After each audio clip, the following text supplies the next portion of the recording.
ఓం సాయిరామ్.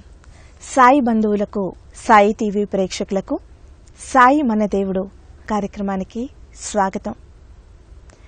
సాయినాథుని అత్యద్భుతమైన లీలల గురించి, మన జీవితాల్లో ప్రతిక్షణం సాయినాథుడు కురిపించే ప్రేమను గురించి శ్రీ సాయి స్మరణ చేసుకునే అత్యద్భుతమైన సమయం సాయి మన దేవుడు కార్యక్రమం. ఒక సాయి బంధువు సిద్ధంగా ఉన్నారు, వారితో మాట్లాడదాం. సాయిరామ్ అండి.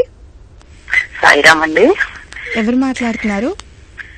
నాగమణి అండి, చోటపల్లి నుంచి అండి. నిన్న మీ కాల్ మిస్ అయ్యాము, నిన్న చేయలేదు మీరు కదా?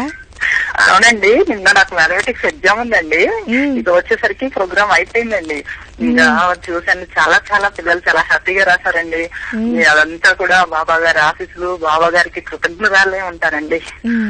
చాలా చాలా సంతోషంగా ఉందండి. నిన్న మీ కాల్ రాలేదు కదా, మిమ్మల్ని గుర్తు చేసుకున్నాను నేను.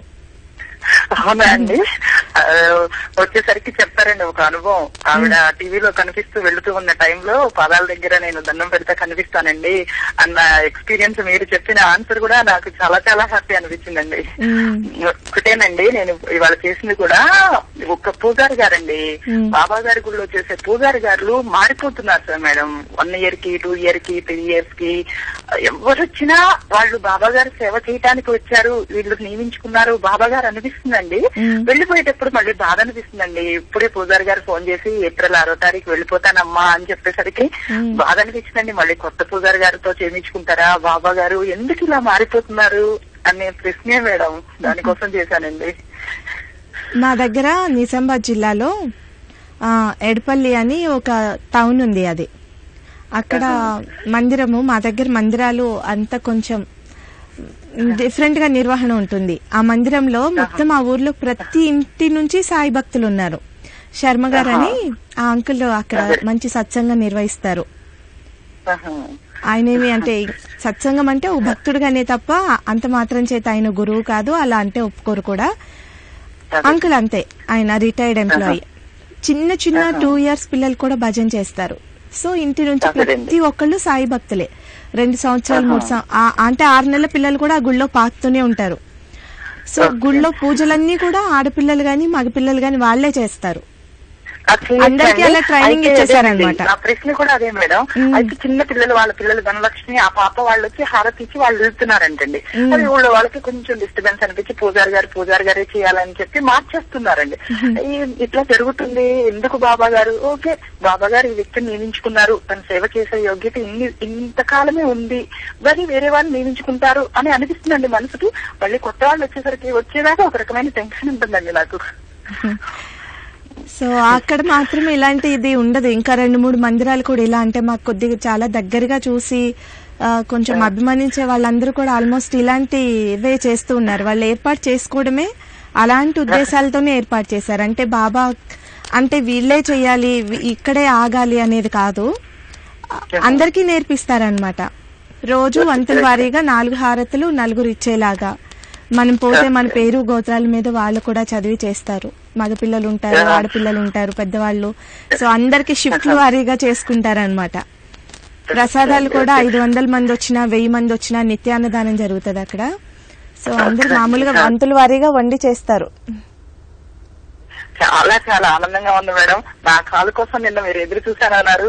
నాకేమో ఫోన్ చేయాలి ఏదో చెప్పేసుకోవాలి మీతో అనిపిస్తుంది. మా సారేమో పద్దాక నువ్వు స్పీడ్ గా మాట్లాడేస్తున్నావు నాగమణి, తప్పు, అన్నిసార్లు చేసి చేయొద్దు, డిస్టర్బ్ చేయొద్దు అంటున్నారండి. నాకేమో చేయాలనింది. మీరు కూడా నా కాల్ కోసం ఎదురు చూశానన్నారు మేడం. చాలా చాలా థ్యాంక్స్ అండి. ఈ సాయి టీవీ చూస్తున్న సాయి భక్తులందరూ ధన్యులండి. వాళ్ళందరికీ బాబా గారి ఆశీస్సులు ఉన్నాయి కాబట్టి మనందరం ఈ సాయి ఛానల్ చూస్తున్నామండి. సాయి ఛానల్ నిర్వహిస్తున్న వాళ్ళందరికీ, వరాల సాయికి, మందిర నిర్మాణంలో పాలు పంచుకునే వాళ్ళందరికీ కూడానండి నా వంతు నేను కూడా సహాయం చేస్తానండి. చెప్తానండి, చేసిన తర్వాత చెప్తానండి నేను ఏం చేశాను అనేది. చాలా చాలా సంతోషంగా ఉంది మేడం. మీరు ఇంకోటి గమనించారా, మీకు స్టార్టింగ్ కి ఇప్పటికి మీరు కొద్దిగా స్లో అయ్యారు. ఇంకా అవుతారులే, ఇంకా కొన్ని వారాలు మాట్లాడగానే ఇంకా స్లో అయిపోతారు. చాలా చాలా థ్యాంక్స్ అండి. ఓకే మేడం, చాలా మంది కాల్. సరే అండి, సంతోషంగా ఉంది. మొత్తానికి మొదటి కాల్ ఈ రోజు కూడా మీదే అయింది. కాల్ చేసినందుకు ధన్యవాదాలండి. ఈరోజు ఎందుకో గురుచరిత్రలో సందీపుడు వేదధర్ముడు కథ చాలా గుర్తొస్తుంది. అది చెప్పాలని ఉంది. నేను కొంత చెప్తాను, ఇంకెవరైనా మధ్యలో చెప్పాలనుకుంటే చెప్పొచ్చు అదే కథ. కానీ లేకపోతే మన బాబా గారికి సంబంధించి అలా ఏదైనా మీకు గుర్తొచ్చినా, మీ జీవితంలో జరిగిన సంఘటన అయినా, లేదా సాయి టీవీతో మీకున్న అనుబంధమైన, మన వరాల సాయినాథుడి మందిరం గురించి మీ అనుభూతులైనా. గురుచరిత్ర చదివిన చాలా మందికి తెలుసు. మన గురుచరిత్రలో మొట్టమొదటిగా వచ్చే కథ. వేదధర్ముడు అనే ఋషి తనకున్న శిష్యులందరినీ పిలిచి అడుగుతారు ఒకరోజు, నేను నా పూర్వజన్మల కర్మాల్ని అనుభవించదలుచుకున్నాను.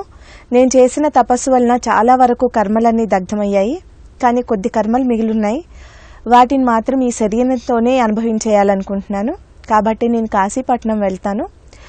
అక్కడ నేను అంధుడిగా అలాగే కుష్ఠవ్యాధిని కూడా శరీరం మీదకి స్వీకరించి నేను నా కర్మలు అనుభవిస్తాను. దానికోసం తగిన సేవలు చేయడానికి ఏ శిష్యుడు ముందుకొస్తారు అని అడుగుతారు. అప్పుడు సందీపుడు అనే శిష్యుడు, నేను వస్తాను గురువుగారు అని అంటాడు. చిన్నవాడు. గురువుగారు అంటారు, బాగా ఆలోచించుకో సందీప, 21 సంవత్సరాల పాటు నాకు చూపు ఉండదు. కుష్ఠవ్యాధి అంటే మామూలుగా అప్పుడు రోజుల్లో చాలా భయపడేలాగా ఉంటుంది అనమాట. ఎవరు దగ్గరికి వెళ్ళరు. నిజంగా కూడా ఆ వ్యాధి వచ్చిన వాళ్ళు చాలా బాధపడుతూ ఉంటారు. నువ్వు 21 సంవత్సరాలు అంత సహనంతో సేవ చేయగలవా, ఆలోచించుకో అని గురువుగారు చెప్తారు. అప్పుడు సందీపుడు ఏమంటాడో నేను చెప్తాను ఒక సాయి బంధువుతో మాట్లాడిన తర్వాత. సాయిరామ్ అండి. సాయిరామ్. ఎవరు మాట్లాడుతున్నారు? శ్రీనివాస్. ఎక్కడి నుంచి శ్రీనివాస్ గారు? బొలారం, సికింద్రాబాద్ నుంచి అండి. చెప్పండి శ్రీనివాస్ గారు. ఏం లేదు, మాట్లాడదామన్న ఉద్దేశంతో కాల్ చేశాము. అదే మేము స్టడీ 25 ఏళ్ళ నుంచి పోతాము, చాలా బాగా అనిపిస్తున్నాం. స్టార్టింగ్ అయినప్పుడు మేము అసలు సమాధి మందిర్కి డైరెక్ట్ వెళ్ళే వాళ్ళం. ఈ మధ్య కష్టం అవుతుంది. మాకు చాలా బాగుంది సిటీ వెళ్ళేప్పటి నుండి. చెప్దామన్న ఉద్దేశంతో లెవెల్లో మాట్లాడదామని కాల్ చేశాను మేడం. మీరు ఇంకా అదృష్టవంతులు. మీరు సమాధి మీదకి అప్పుడు ఎక్కేవాళ్ళు, ఇప్పుడు వాళ్ళకి అసలు అవకాశమే లేదు కదా. ఇప్పుడు అవకాశం లేదు, అదే దొరకడం లేదు. కనీసం దగ్గరగా సమాధి తాకే అవకాశం కూడా కొంతమందికి దొరకదు.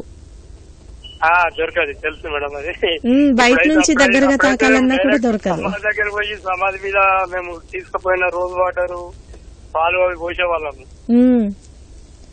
ఇప్పుడు అది అలాంటిది లేకుండా పోతుంది. మాకు అదే కష్టం అనిపిస్తుంది. అలాంటి టైంలో కూడా 1 hour ఆపుతున్నారు, అదో పెద్ద కష్టం అనిపిస్తుందండి. అంతెందుకు, ఇంతకు ముందు వరకు కూడా బాబా గారికి అభిషేకం చేయడానికి మనం ఇచ్చే రోజు వాటర్ అలా తీసుకునేవాళ్ళు. ఇప్పుడు అది కూడా లేదు కదా. ఇప్పుడు తీసుకోవడం లేదు మేడం. అది కూడా మీరు డిసెంబర్ తర్వాత వెళ్ళారా అండి దర్శనానికి? ఈ డిసెంబర్ తర్వాత వెళ్ళలేదండి, మార్చిలో వెళ్ళాము. ఇప్పుడు కొద్దిగా ఈజీ అయిపోయింది అనమాట. అంతంత సేపు మనం వెయిట్ చేయని అవసరం లేదు దర్శనం కోసము.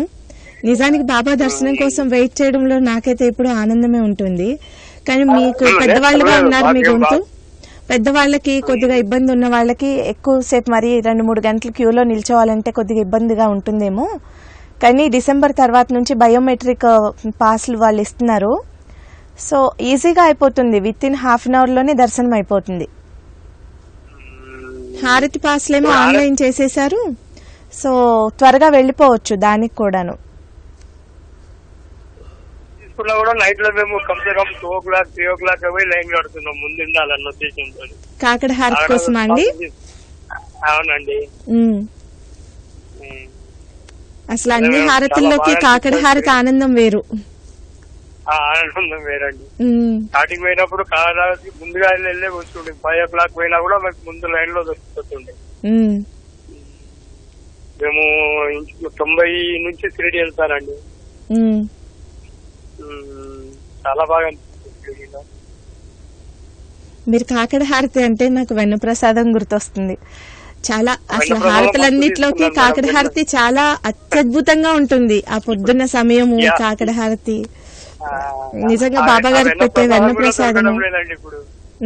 ఆ వెన్న ప్రసాదం కూడా దొరకడం లేదు. అప్పుడు బాబాకి అభిషేకం చేసుకున్న పాలు కూడా బయటకు వచ్చి బాటిల్లో పట్టుకునే వాళ్ళం మేము అసలు.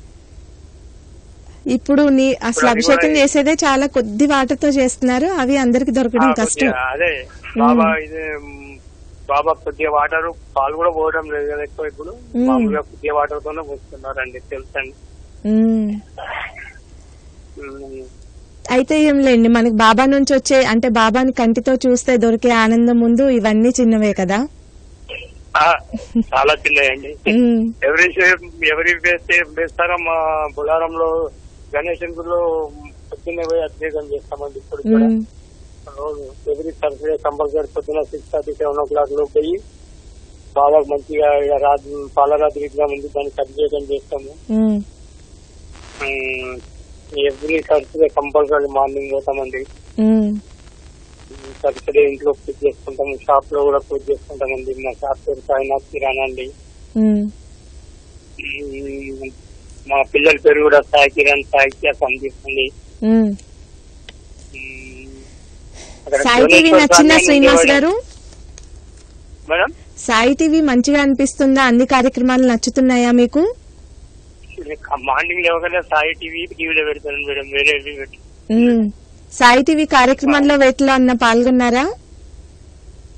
సాయి టీవీ మనం నిర్వహించే కార్యక్రమాల్లో సచ్చరిత్ర కానీ, స్తవన్ మంజరి కానీ ఏం పాల్గొనలేదు మేడం, నాకు అంత టైం ఉండదు. సరే, ఇప్పుడు మనము విశ్వమందిరం నిర్మాణం చేపట్టాం కదా, దాంట్లో పాల్గొనే అవకాశం ఉంటే దాంట్లో పాల్గొనండి. ఎందుకంటే ఇది శాశ్వతంగా ఉండేది కదా, లోక కళ్యాణం కోసం. ఇప్పుడు మా సూర్యనగర్ అని ఉందండి, ఇక్కడ టెంపుల్ కడుతున్నారు. మనకి 22,000 డొనేషన్ ఇస్తానండి. ఇక్కడ మా బొలారం దగ్గర సూర్యనగర్ అని ఉంది, అందులో 22,000 డొనేషన్ ఇస్తానండి. మన ఏరియాలో ఉన్న టెంపుల్ మనం డెవలప్ చేసుకోవాలనే ఉద్దేశంతో 22,000 డొనేషన్ ఇస్తానండి. అక్కడ రాసారా? గుడిలో మీ పేరు రాసారా? అంటే ఇంకా నిర్మాణం ఇప్పుడే స్టార్ట్ అయింది మేడం, ఇంకా కంప్లీట్ కాలేదు. ఇప్పుడే స్టార్ట్ అవుతుంది మేడం. ఇంకా మేడం, మంచి శ్రీనివాస్ గారు, చక్కగా అప్పుడు మీ షిరిడి అనుభవాలన్నీ గుర్తు చేసుకున్నారు. బాబా కాకడ హారతి గురించి మాకు కూడా గుర్తు చేశారు. సమాధి మందిరంలో ఏం లేకుండే మేడం, శివనేశ్వర స్వామీజీ అని ఉంటుండే. బాబా తెలిసిన శిష్యుడు శివనేశ్వర స్వామీజీ అని ఉంటుండే, మీకు తెలుసో లేదు? నేను చూడలేదు కానండి, నాకు అంటే చదివాను, తెలుసు. శివనేశ్వర స్వామీజీతో కూర్చొని చావడిలో భజన చేసేవాళ్ళం మేము. ఆమెతో ఒక నీగ్రో, సౌత్ ఆఫ్రికన్ ఆమె ఉంటుండే లేడీ. అవును, జరీనని ఆవిడ. ఆమెను కూడా చూస్తాము. శివనేశ్వర స్వామీజీతో కూర్చొని భజన చేసిన రోజులు ఉన్నాయి. శివనేశ్వర స్వామీజీ సమాధైన రోజే మాకు చిన్న కొడుకు పుట్టాడండి. ఓహో, అవునండి. ఇంకోటి శివనేశ్వర స్వామి సమాధికి అక్కడ నుంచి పందురివంక స్కూల్ అని ఉంటది, అక్కడ నుంచి ఒక 5-6 కిలోమీటర్ల దూరం ఉంటది. ఎవరి పోయినప్పుడల్లా శివనేశ్వర స్వామిజీ దగ్గరికి పోయి ఆ సమాధిని మొక్కేసి వస్తామండి మేము. మనం కూడా సాయి టీవీలో చూపించాము, అది షిరిడి సిర్లు కార్యక్రమంలో చూపించాము. శివనేశ్వర స్వామి గురించి అండి? అవునండి, ఆ సమాధి అంతా షూటింగ్ చేసి చూపించాం, చాలా ప్రశాంతంగా ఉంటుంది. శివనేశ్వర స్వామిజీ సమాధి డెవలప్ లేదు కానీ చాలా మంచి ఉండే. ఆయన ఇచ్చిన ఫోటో ఇంతవరకు నా షాప్ లో ఉందండి మేడం. సాయిబాబా ఫోటో ఇచ్చిండు ఆయన, నేను షాప్ పెడుతున్నా అంటే నా షాప్ లో ఇంతవరకు ఉండదు మేడం. అదే నిజంగా శివనేశ్వర స్వామి గారికి ధన్యవాదాలు. ఎంతో అత్యద్భుతమైన సేవకుడు తను, భక్తులందరికీ తనకున్న దాంట్లో ఎంతో సేవలు చేసేవాడు. మనం శివనేశ్వర స్వామి గారి గురించి సాయి టీవీలో మంచి కార్యక్రమం కూడా చేశాము. మన సాయి టీవీ ప్రేక్షకులందరికీ తెలిసే ఉంటుంది. కొత్తగా సాయి టీవీ కుటుంబంలో చేరిన సాయి బంధువులందరి కోసం మరొకసారి ఎప్పుడైనా భవిష్యత్తులో అది టెలికాస్ట్ చేస్తాము. కొత్తగా సాయి టీవీ చూస్తున్న వారందరూ కూడా తెలుసుకోవచ్చు. మరో సాయి బంధువుతో మాట్లాడదాం. సాయిరామ్ అండి. సాయిరామ్ అండి. సాయివాహిని గారు బాగున్నారా అండి? బాగున్నాను. ఇంత సంతోషంగా మాట్లాడుతున్నారు. ఎవరండి? నా పేరు కవిత అండి. ఓ, కవిత గారు యూసఫ్ గూడ నుంచేనా? అవునండి. మీ బాబుకి ఎలా ఉంది? చిన్నోడికి? బాబుకి బాలే అండి, సీరియస్ గా ఉందా బాబుకి, క్యాన్సర్ ఉందా బాబుకి. అరే, అన్ని వాడికే వచ్చినాయి కదా, అన్ని ఒకదానంటే ఒకటి. ఫస్ట్ డెంగ్యూ జ్వరం, తర్వాత ఇప్పుడు క్యాన్సర్. నిమ్స్ హాస్పిటల్లోనే ఉన్నానండి. ఇంకా అండి ఎంత ఫస్ట్ నుంచి 15 నిమిషాలు అవుతుంది ఫోన్. అంటే మధ్యలో కొంచెం హాస్పిటల్ వెళ్తున్నాం కదా, మధ్యలో టైం దొరకదు ఫోన్ చేయట్లేదు. బాబా కోపం వచ్చిందేమో అసలు. నేను ఎప్పటి నుంచో ఫోన్ చేస్తున్నా కానీ కలవట్లేదండి. ఏప్రిల్ లో మాత్రం వస్తానండి. నేను, మా పిల్లలు, మా ఆయన తీసుకొని వస్తాను. ఇంకా అండి నేను అది సాయి మన దేవుడు అని అది ఏదో అదే సాయిబాబాది అదే అన్నయ్య చేస్తుంది కదా, అది కూడా చూస్తున్నాను నేను. మొన్న ఈవినింగ్ ఏమో వేశారు కదా, సో అది చూసాను నేను మొన్న. అదే ఏదో టెంపుల్ ఏదో కడుతున్నా అని అన్నారు కదండి, అది కూడా చూసాను. ఎలాగున్నారండి? నేను బాగున్నారు అందరూ? బాగున్నాము, చాలా సంతోషంగా ఉన్నారు కదా కాల్ కనెక్ట్ అయినందుకు. అవునండి, నేను అనుకున్నా అసలు ఎంతసేపు నుంచి తెలుసా బాబా, చాలా సేపు ఉన్నాను.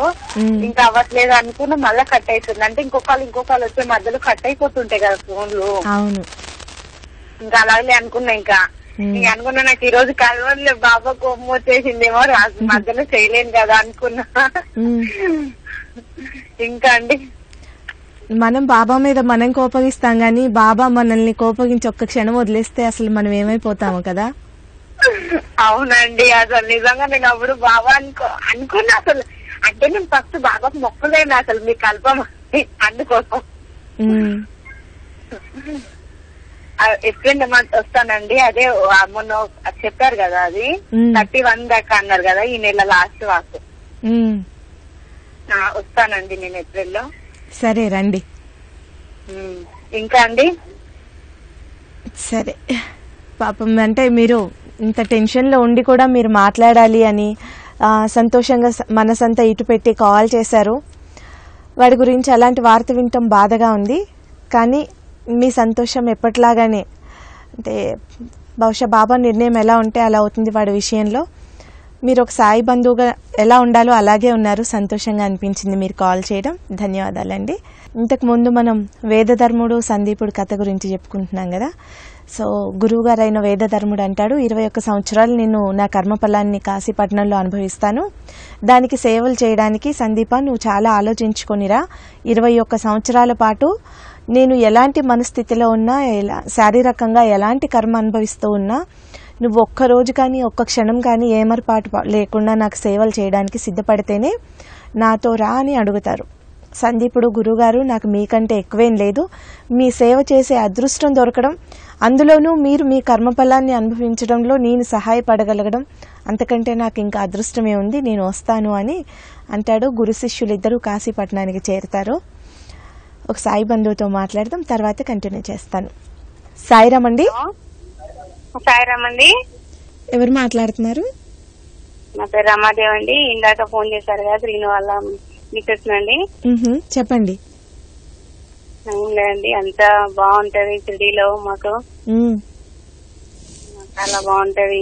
మొత్తము తరచు ఆరతికి వెళ్తాను, చాలా బాగా అనిపిస్తుంది. ఒక వారం వెళ్ళకుంటే కూడా మనకు కొంచెం బరువులాగా అనిపిస్తుంటది స్నానం, చాలా బాగా అనిపిస్తుంటది అండి. మీరు ఏదైనా అంటే బాబా లీలలు ఏమైనా చూసారా మీ జీవితంలో? బాబా లీలలు ఏం లేదు, మనకు ఆ రోజు పూజ చేసుకుని సంతోషంగా అదొక మనకు మంచిగా అనిపిస్తుంది, అదొక పండలాగా అనిపిస్తుంది. ఆ రోజు కడుక్కోవడం చేయడము అన్ని ఇంకా ఆ రోజు చేసుకోవాలన్నట్టుగా అదొక మనకు మంచిగా అనిపిస్తుంటది అన్నమాట. బాబాకు అన్ని చేసుకోవాలి, వెళ్ళాలి, గుడికి వెళ్ళాలని అడవుడి అట్లా ఉంటది అన్నమాట. ఫస్ట్ వారం అక్కడ అన్నదానం అవుతుంటది, అన్ని బాగానే అవుతుంటదండి. బాబా దగ్గరికి వెళ్తే మీకు కలిగే ఆనందమే బాబా చూపించే లీల. మా లీలలన్నీ బాబా దయ వల్ల ఈ స్టేజ్ లో ఇలా ఉన్నామండి మేము. మీకైనా చక్కగా ఒకే ఇంటి నుంచి 2 సార్లు ఫోన్ బాగా కనెక్ట్ అయిందండి. చాలా మంది కొన్ని నెలల పాటు ట్రై చేస్తూ ఉంటారు. సాయిబాబా అదృష్టం అండి మాకు, బాబా అదృష్టం అంతా మాకు. మాకు ఏదిన్నా ఏది చేయాలన్నా బాబాని కోరుకున్నాకనే ఇంకా వేరే, తనని కోరుకున్నాకనే అన్ని బాబా దేవాల ఆపతి సంపత్తి అన్ని ఆయనే చూసుకుంటాడు మాకు, ఇంకా అంతే. చెప్పండి ఇంకా. ఇంకా మంచిగా పేరున్నా మా పిల్లలు ఏది చేసుకోవాలన్నా ఎగ్జామ్ వెళ్ళాలన్నా బాబా దండం పెట్టుకుని వెళ్తారు. ఆయన దయవల్ల ఇప్పుడు మేము 1 year ఒకసారి వెళ్తామండి. అక్కడ వెళ్ళి 4 days ఉంటాము. నా మ్యారేజ్ 26, ఒక 10 years 11 years వెళ్ళాను. ఇంకా వెళ్ళాలి ఈ డిసెంబర్ మాదే. ఒక 1 year మా తోటి కోడలు వాళ్ళు వెళ్తారు, ఒక 1 year మేము వెళ్తామండి. మాకు అక్కడ పోయినామంటే ఇంకా హెడేక్ వచ్చిన టాబ్లెట్లు వేసుకుంటూ కూడా దర్శనానికి వెళ్ళిపోతూ ఉంటాం. ఒక రోజు వెళ్ళామనుకో 4 అట్లా ఆరతులు మళ్ళీ దర్శనం అట్లా చేసుకుంటాం అన్నమాట. మా వారికి అయితే ఇంకెక్కువ. ఆయనకు మ్యారేజ్ కాక ముందు నుంచి మొత్తం అక్కడనే ఆయన అన్ని ఆయన దయ వల్ల ఇంకా ఉన్నాము. మా పిల్లలు మేము అన్ని ఆ దయ వల్ల ఇంకా మాకు మంచిగా ఉండాలి. మొత్తానికి మీరిద్దరు బాబా భక్తులు, చాలా బాబా భక్తులు. ఆ టైం ఇంకా నైట్ అన్ని కడుక్కొని పొద్దున అన్ని అక్కడ గుడికి వెళ్తాడు. నేను ఇంకా వేరే గుడికి ఆరతికి మధ్యాహ్నం ఇంట్లో పూజనానికి వెళ్తాను. అలా వెళ్తామండి. అది ఎప్పటి నుంచి ట్రై చేస్తున్నారు. ఇంతకు ముందు ట్రై చేస్తే నేను మాట్లాడుతానంటే కల్పించినాను. ట్రై చేద్దాము, కలిసి అదృష్టము బాబాదేవాలని కలిసింది. చాలా సంతోషం అండి. మీ ఆనందాన్ని మాతో పంచుకోవడానికి కాల్ చేసినందుకు ధన్యవాదాలు. మరో సాయి బంధువుతో మాట్లాడదాం. సాయిరామ్ అండి. సాయిరామ్ మేడం. ఎవరు మాట్లాడుతున్నారు? నా పేరు స్వరూప అండి, కరీంనగర్ నుండి. స్వరూప గారు చెప్పండి. అవునండి, స్వరూప, కరీంనగర్.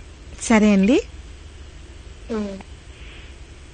మేడం, నేను అనుకున్న విషయాలు మీకు చెప్పాలని ఫోన్ చేసినానండి.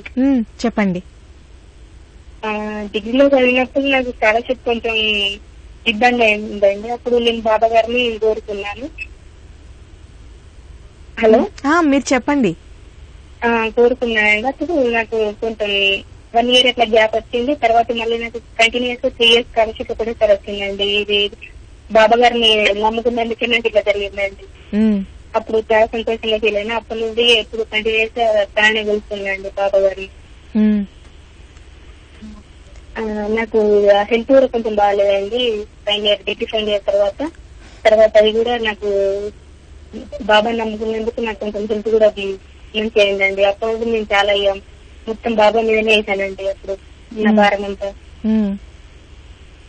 ఇప్పటికైతే చాలా సంతోషంగా ఉందండి. నా మ్యారేజ్ గురించి దేవుడు ఎప్పుడు దయచూస్తారని అట్లా అనుకుంటున్నాండి. ఇంకేంటి, మీరు చాలా మంచి పని చేశారు కదా, తెలివైన పని. మీ భారం అంతా బాబా మీద వేసేశారు. ఇంకా మీరు దేని గురించి ఆలోచించే అవసరం లేదు. దేవుని దయాదిగా నాకు బాబా గారు సహాయం చేస్తాను ఎదురు చూస్తున్నా. తన దయ నాకు తీసుకోవాలి. చాలా తెలివైన పని చేశారు. చక్కగా అంటే ఎవరి మీద భారం వేయాలో వాళ్ళ మీదే వేసేశారు. మీ భవిష్యత్ అంతా బాగుంటుంది. సాయినాథుడు ఎవరైతే తనని ఆశ్రయిస్తారో వారికి ఎప్పుడు నిరాశతో వెనక్కి వెళ్ళనిచ్చే ప్రశ్నే లేదనమాట. సాయినాథుని చరిత్రలో అలాంటిది ఏమీ ఉండదు. ఇంకా వారి జీవితం కూడా అత్యద్భుతంగా ఉంటుంది సాయినాథుని చేతికి మన జీవిత పగ్గాలు అప్పగించిన వారికి. ధన్యవాదాలు స్వరూప గారి కాల్ చేసినందుకు. మరో సాయి బంధువుతో మాట్లాడదాం. సాయిరామ్ అండి. సాయిరామమ్మ. ఎవరు మాట్లాడుతున్నారు? నేను రాములు మిట్టపల్లి నుంచి మాట్లాడుతున్నాము. మిట్టపల్లి అంటే సిద్దిపేట మండలం మాది. చెప్పండి.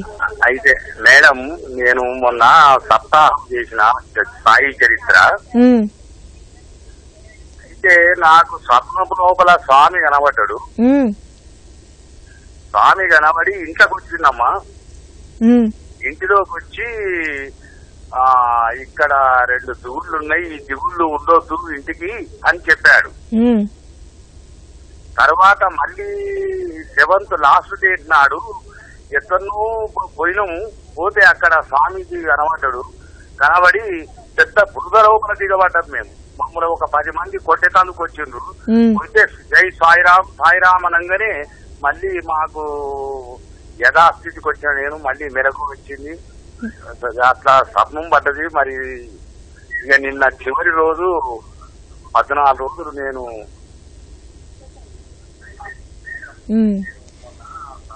మొదటి స్వప్నంలో ఏమన్నారు? అమ్మా, మొదటి రోజున ఫస్ట్ రోజున ఇక్కడ దిగుళ్ళు ఉన్నాయి, దిగుళ్ళు ఉండొద్దు అని చెప్పాడు. దిగులు దిగుళ్ళు అంటే గూళ్ళు ఉంటాయి కదా ఇండ్లల్లా, మన అటువంటివి ఉండకూడదు అని చెప్పాడు. తూర్పు వైపు. అదే మీరు చెప్పారు కానీ నాకు నిజంగా ఆ టాపిక్ ఏంటో నాకు అర్థం కాలేదు, తెలియదు.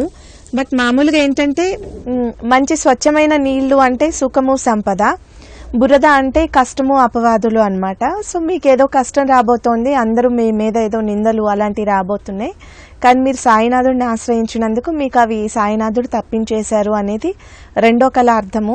ఫస్ట్ నాకు అర్థం కాలేదు కాబట్టి నేను చెప్పలేను. బాబా స్వయంగా ఆయనే మిమ్మల్ని చూసుకుంటూ ఉన్నారు కాబట్టి అదేదో బాబా గారే చూసుకుంటారు మీకు అన్నీ కూడాను. మీకు ఇచ్చే సూచనలు బట్టి మీ మనసుకు అర్థమవుతూ ఉంటాయి, అది ఫాలో అవ్వండి. చాలామంది సాయి బంధువులకు అనుభవమే, సాయి సచ్చరిత్ర పారాయణ పూర్తి చేసినప్పుడు సాయినాథుని స్వప్న దర్శనం దొరుకుతుంది. పారాయణ చేయలేని వారికి కూడా సాయి నామాన్ని మనసారా స్మరించినా, నామం చేసే శక్తి లేనప్పుడు కనీసం సాయిని దర్శించుకున్నా కూడా, నిజంగా బాబా దైవాలని ఈరోజు సాయి టీవీ చేసేది అదే, కనీసం సాయిని 2 కళ్ళతో అలా చూసి మనసులో ఒకసారి నమస్కారం చేసుకున్నా కూడా బాబా గారి దర్శనం, మార్గదర్శనం మనకు దొరుకుతాయి. అంత కరుణామూర్తి మన సాయినాథుడు. ఎవరైనా గురుచరిత్ర కథ కంప్లీట్ చేస్తారేమో మన సాయి బంధువులని చూస్తున్నాను, నేనే కంప్లీట్ చేస్తాను. సో తన గురువుగారు అంధుడిగా అలాగే కుష్టి వ్యాధిని శరీరం మీదకి తీసుకుని కర్మ అనుభవిస్తూ ఉంటే సందీపుడు గురువుగారి కోసము ఆ రోజుల్లో మరి వంట చేయడం అలా అంతా లేదు, అందులోనూ గృహస్థులకే వంట బాధ్యత. ఎవరైతే లోక కళ్యాణం కోసం ఇట్లా భిక్ష మీద జీవిస్తూ ఉంటారో వారికి భోజనం పెట్టాల్సింది కూడా గృహస్థులదే బాధ్యత. భిక్ష మీదే జీవించేవారు. భిక్ష తీసుకొని వస్తే లేట్ అయిందని, అంటే ఆలస్యమైందని తిట్టేవాడు గురువుగారు, లేదా తీసుకొచ్చిందని రుచిగా లేదని తిట్టేవాడు, సేవ చేస్తే గట్టిగా కాళ్ళొత్తుతున్నామని, లేదా ఒత్తకపోతే ఒత్తలేదని.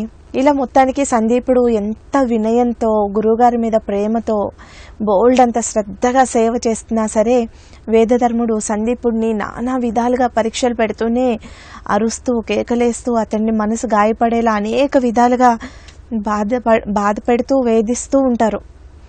అయినా కూడా సందీపుడు ఏ రోజు కూడా మనసు నొచ్చుకోడు.